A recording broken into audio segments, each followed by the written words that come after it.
বন্ধু, তুমি কেমন আছো? আশা করছি তুমি অনেক ভালো আছো।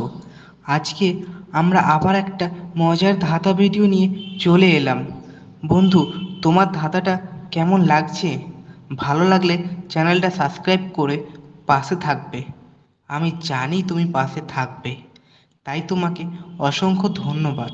ভিডিওটা ভালো লাগলে শেয়ার আর লাইক কমেন্ট করতে ভুলো না। দেখো, সাবস্ক্রাইব করতে টাকা লাগে না, লাগে তোমার ভালোবাসা। তাই ভালোবেসে চ্যানেলটা সাবস্ক্রাইব করে দাও। কমেন্ট করে জানাও ভিডিওটা তোমার কেমন লাগছে। যদি ধাঁধার উত্তরটা তোমার জানা থাকে তাহলে তুমি সেটা কমেন্টে জানিয়ে দাও। আর তোমার যদি কোনো প্রশ্ন থাকে তাহলে তুমি সেটা কমেন্টে করতে পারো। আমি তোমাকে তার উত্তরটা কমেন্টে জানিয়ে দেব। তোমার মনে হতে পারে আমি প্রতিদিন একই ভিডিও দিই। না, সেটা ভুল। আমি প্রতিদিন আলাদা আলাদা ভিডিও দিই, শুধু ভয়েসটা একই থাকে। তার কারণ এখানে প্রতিদিন এত গাড়ি চলে যে প্রতিদিন ভয়েস দেওয়া সম্ভব হয়ে ওঠে না। তাই চ্যানেলটা সাবস্ক্রাইব করে তুমি পাশে থাকো।